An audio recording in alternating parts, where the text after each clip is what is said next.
It's Friday, June 19th. In the headlines, Information Minister Dr. Dana Morris-Dixon says third country nationals agreement should not be confused with labor recruitment. In business news, investors see mixed financial results from listed companies. Regionally, Dominica's Prime Minister Roosevelt Skerrit calls for reform of global financial institutions. And in sports, Jamaica's 2026 Dragon Boat Festival, a cultural celebration of unity. This is the weekend news on PBC Jamaica. I'm Simone Absalom Gale.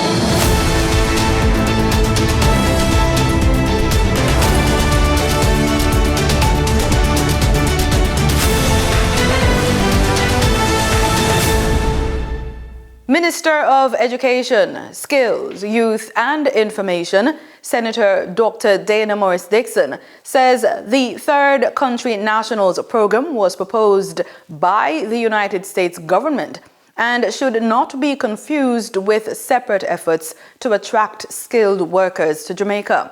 She addressed the matter during the latest Jamaica Information Service ministerial update. And when you look at it, there are many in the Caribbean, many in Latin America. The U.S. does use them as transit points to the other countries as they're on their way out. And that's just the nature of the program as the U.S. has defined it. And they came to us on that basis, as they did all the other countries. And we have gone into negotiations on what we can handle as a country, which is a very small number.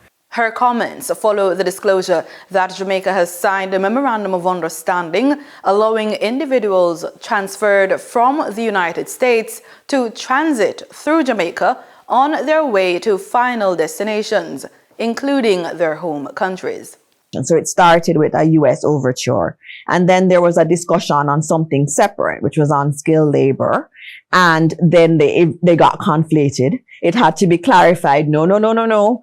TCN is this, and this is what we're negotiating. We're not having the conversation around that other program at this point. We're just talking about third country nationals. And so that's how the negotiations have proceeded since that clarification was made.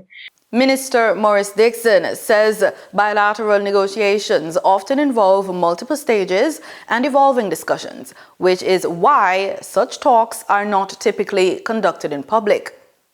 Meanwhile, Deputy Prime Minister and Minister of National Security and Peace, Dr. Horace Chang, has stressed that individuals covered under the agreement are not being brought to Jamaica as permanent migrants.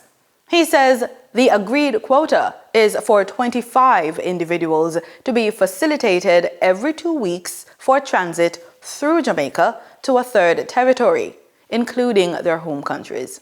Our per capita income is $7,000 per capita. It doesn't offer opportunities to people who are seeking to achieve a certain level of quality of life away from Jamaica and to live their dreams. They go to a country with a per capita income of $8,000 per capita. And that's where they're heading for. Majority are going to look to head back home and find a way back in the United States. Like some Jamaicans do, we take them in this week and they find a way back to the United States next week.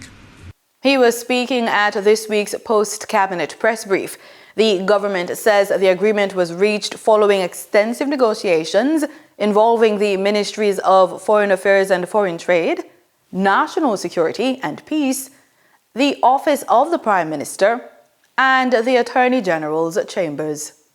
Minister without portfolio in the Economic Growth and Job Creation Ministry, Robert Morgan, says 26% of the roads selected under the Shared Prosperity through Accelerated Improvement to our Road Network, or SPARK program, have been completed as of April 2026. He was contributing to the 2026-2027 sectoral debate in Parliament this week. Minister Morgan says 9 work orders valued at $18 billion have been issued, covering 369 community roads across several parishes. Construction has commenced on 210 roads. 109 of them have already been completed. Minister Morgan said roads rehabilitated under the program are being built to modern engineering standards and are expected to have a service life of between 7 and 14 years. No road will be handed over to the government under the Spark program unless it is approved by the independent consultant who have to inspect all the roads before they are handed over. Madam Speaker, if the road is handed over and we discover that by the acts or omissions of the contractor something happened to the road, the contractor is obligated to go back and fix the road. It's the first time, Madam Speaker, that community roads, parish council roads are getting this standard. Launched in 2024, the Spark program aims to improve road conditions across Jamaica through enhanced drainage systems, stronger pavement structures, and better coordination of utility infrastructure. Opposition spokesperson on rural and community development, Dr. Kenneth Russell, is calling for a major overhaul of Jamaica's approach to community development. During the sectoral debate this week, Dr. Russell argued that community centers should be transformed into vibrant, self-sustaining hubs. Dr. Russell says community centers remain one of the most important institutions in Jamaica, but many are underutilized, neglected, or still awaiting repairs months after being damaged. He proposed a reimagining of these facilities. We must reimagine these spaces. We must see them as multi-purpose and self-sustaining entities. Imagine your community center maintaining a schedule of events for which you can sign up to participate or to support. It runs a program of activities that generate revenues and keep and maintain the center. It's a place where skills are taught, where youth innovate and explore internet access for education and entrepreneurs, where dances and debates and sports and games are held. Simply put, it's the place to be. Dr. Russell criticized the government's pace in restoring damaged community centers and called for greater investment in the sector. The community center must once again become the heart of the community. It needs a vision, it needs a plan, and the government needs to put money to invest to make them better. Questions were also raised about the Social Development Commission, the SDC. He asked if the agency is keeping pace with the demands of modern community development and warned against actions that could undo public trust. Trust is the most valuable currency of community development. So in this regard, the SDC occupies a unique space in Jamaican public life. It enters communities not as a regulator or enforcer, but as a facilitator of action. That role depends on trust. The principle must be protected. Dr. Russell is calling for a comprehensive review of the legislation governing community development. Information is right at our fingertips. It informs and educates. With the rise of misinformation and unverified sources, our reporter Chanel Matthews went into the streets to ask members of the public their thoughts on the news they see online.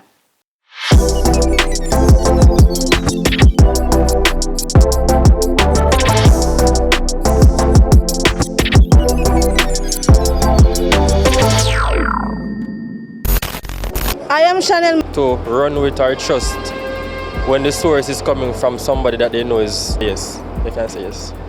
It depends on the source.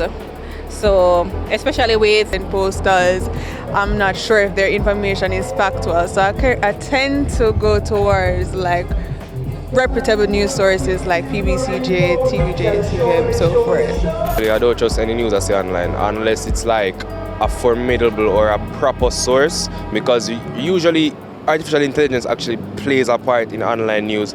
Most days you're gonna say, oh, this is happening in this area of the world, but nothing actually goes up because artificial intelligence is being used to say that happened. You see me? So I don't really trust news I see online at all. It depends on where you get the information from. So for me personally, when it comes to information from the internet, it would be from some trusted sources. So say news outlets like CNN and so BBC, or from government institutions. So any website you see like .org or .edu, or say the abbreviation of a country, one of those.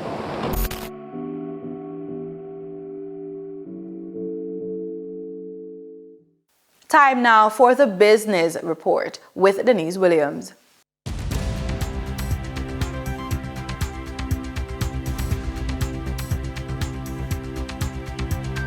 Welcome to today's business report. I'm Denise Williams, bringing you the developments shaping markets, capital access, and business decision making across Jamaica and the region. Let's get into the stories that matter. Financial results from listed companies on the Jamaica Stock Exchange are out. Dolphin Cove reported for the 3 months ended March 31, the company recorded revenue of US $2.5 million, down 39% from the corresponding period last year. Net profit also fell 83% to US $142,000. Dolphin Cove says visitor arrivals remain below prior year levels due to reduced airlift capacity, delays in reopening of some hotels, and lower room inventory across key resort areas. These factors affected attendance at both Dolphin Cove and Yaman Adventure Park. Next, Lasco Financial Services posted net profit of $82.1 million, up 40% from the previous year. Profit from operations also increased significantly, rising nearly 33% to $209.4 million. After that, Indies Pharma Jamaica is reporting a 38.5% decline in net profit for the 6 months ended April 30, despite signs of recovery from the effects of Hurricane Melissa. The pharmaceutical company posted net profit of $84 million, with revenue declining by 5% to $565 million. Indies Pharma says the hurricane disrupted operations and suppressed revenue growth in the first quarter, but second quarter results showed improvement. And next, Limners and Bards, trading as The Lab, has reported a net loss of $13.4 million for the 6 months ended April 30, reversing the profit recorded in the corresponding period last year. The marketing, media, and production company says revenue declined to $337.7 million to $460.2 million a year earlier, largely due to the lingering effects of Hurricane Melissa, which disrupted commercial activity during what is usually one of its strongest business periods. And finally, Scotia Group Jamaica has reported net income of $10.1 billion for the 6 months ended April 30, as the financial institution continued to record growth across operations. Total revenue excluding credit losses rose 11% to $37.1 billion, while customer deposits climbed 12%. Scotia Group also reported strong growth in its lending business, with its Scotia Plan loan portfolio up 15% and mortgages up 19% year over year. Commercial deposits and loans each grew 14% and 15% respectively. President and Chief Executive Officer of Scotiabank, Audrey Tugwell Henry, says the group delivered a solid performance, reflecting strength of its strategy. For the trading period of June 18, 2026, the most actively traded securities were NCB Financial Group Limited with 21,886,684 units, representing 39.31% of market sales activity. Ken Tire Holdings Jamaica Limited with 19,316,862 units, representing 34.69% of market sales activities. Trans Jamaica Highway Limited with 2,689,888 units, representing 4.83% of market sales activities. Investor activity remained concentrated in transportation, distribution, and finance plays, signaling continued interest in dividend-producing and strategic assets. Turning to the foreign exchange market based on Bank of Jamaica data for June 18, 2026, Forex traders recorded significant activity with strong demand across major currencies.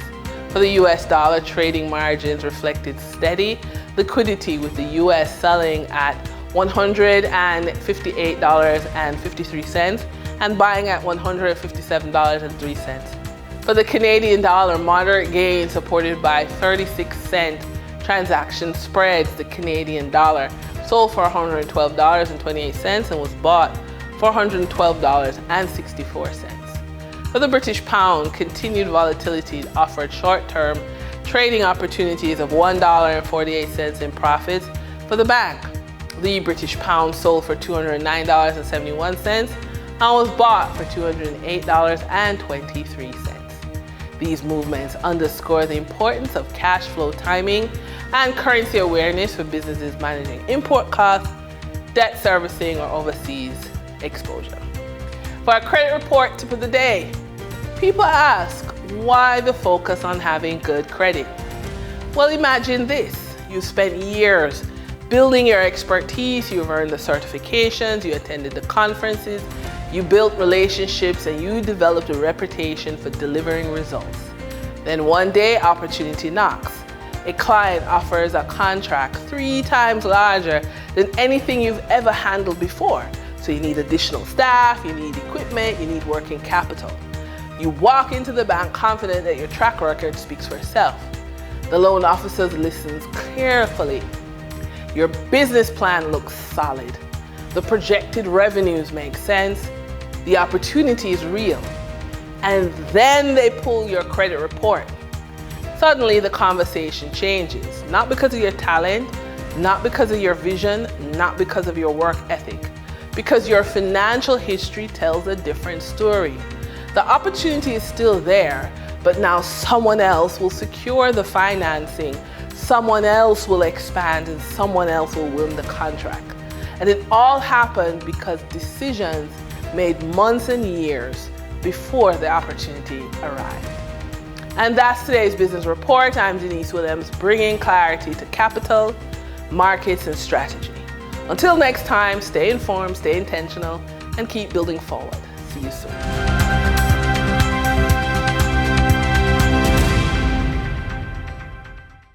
In regional news, Dominica's Prime Minister, Roosevelt Skerrit, is again calling for reforms to international financial institutions, saying lengthy loan approval processes are delaying development projects and increasing costs for developing countries.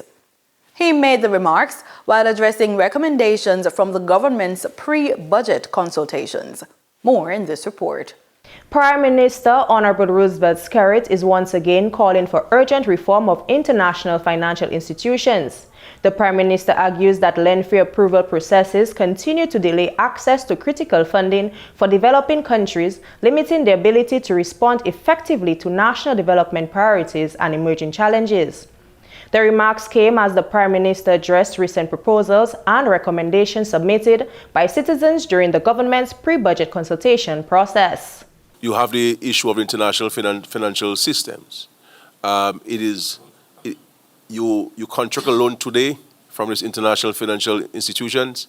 It takes years before you access the money because they have to go through so many processes. And we've been calling for decades now for reform at the World Bank, reform at the international financial institutions, reform at even our Caribbean Development Bank, so that financing can be more accessible and more efficient in its procurement processes. And so when you contract a loan for $20 million US today to do a bridge or to do a road, it's delayed 5 years, no fault of the government, then the cost increases. You understand? The cost increases, and this will happen. In sports, we take to the seas. Under the blazing Caribbean sun, Jamaica recently transformed into a vibrant tapestry of tradition and teamwork when the 2026 Chinese Dragon Boat Festival made waves in Kingston, uniting cultures through the thunder of paddles, spirited competition, and shared celebration. Marlon Samuels was there and he filed this report. Port Royal came alive with vibrant colors, rhythmic drumming, and the thunderous splash of paddles as the 2026 Dragon Boat Festival took center stage at the Grand Hotel Excelsior. The event drew local teams and international visitors, all captivated by the spirit of tradition and camaraderie. The festival's highlight was the fierce yet friendly competition among dozens of dragon boat crews, each paddling with synchronized determination. Spectators cheered as boats sliced through the Kingston Harbor, their dragon heads and tails fluttering in the breeze, symbolizing strength and unity. The Dragon Boat Festival has enhanced the friendship and cooperation between China and Jamaica. And I think China and Jamaica will stand together through thick and thin, as we have done after the Hurricane Malaysia.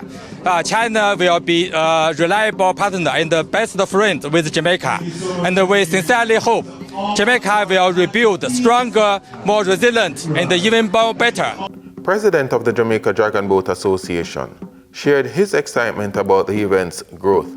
I do believe it will go from strength to strength as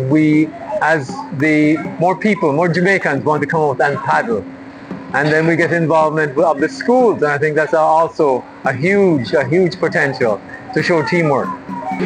Our motto in Jamaica is out of many one people, and this sport is a sport that encompasses everybody, not just Chinese, but the wider populace. And that is why we realize that the sport, the dragon boat racing, is really getting bigger and bigger worldwide. And because Jamaica is have the sea and everything to accommodate and host festival like this. The Bahamas, Trinidad and Tobago, and Hydra JA women paddled away as top winners. The coveted Caribbean Cup for overall performance was won by the Bahamas. It was a great event down here in Jamaica. We enjoyed seeing the Jamaican team up with us, and so we decided to come see them. It's been a great event, and we hope to be back next year. From a female point of view, we are women. Jamaican women are strong women. So we go out and we did our best. All the heats, all the semi-finals and finals, we went out there and did our best. We vary in ages and different professions, but we went out there as a team and worked together to get the gold. JDF Wave Riders hosted the fastest time, with the Chinese embassy team earning bronze.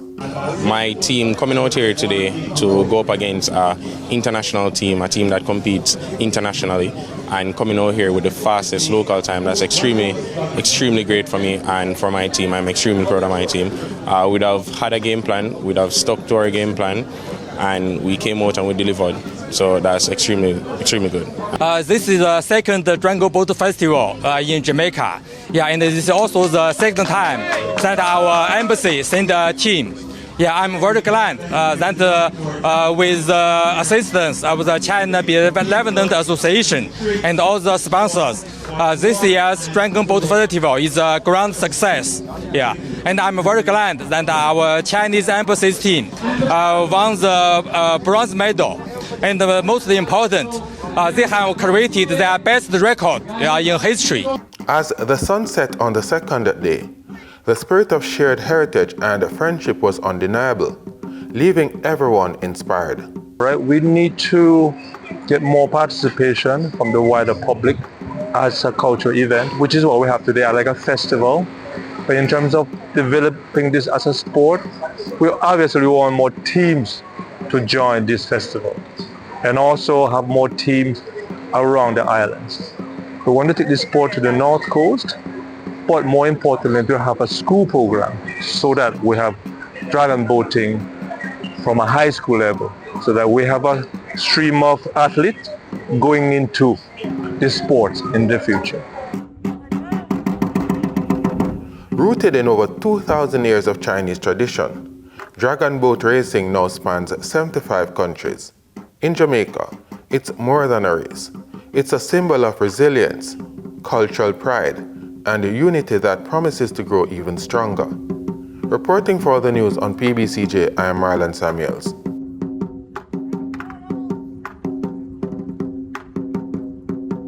On to football and our World Cup update. Canada and Switzerland strengthened their positions in Group B, while Mexico edged South Korea in a crucial Group A clash as the 2026 FIFA World Cup continued on June 18. Canada produced one of the most dominant performances of the tournament so far, thrashing Qatar 6-0 to move to the top of Group B and boost their goal difference significantly. Switzerland also defeated Bosnia 4-1 to remain unbeaten and set up a highly anticipated showdown with Canada in their next match. In Group A, Mexico secured a hard-fought 1-0 victory over South Korea, maintaining their perfect start to the competition and taking control of the group standings with 6 points from 2 matches. Earlier in the day, Czechia and South Africa battled to a 1-1 draw, earning a point each, but leaving both sides with work to do in their final group fixtures. The results leave Mexico firmly in charge of Group A, while Canada and Switzerland have emerged as the early front-runners in Group B, as the race for places in the knockout stage intensifies. And that's it for the weekend news on PBCJ. Pleasant viewing.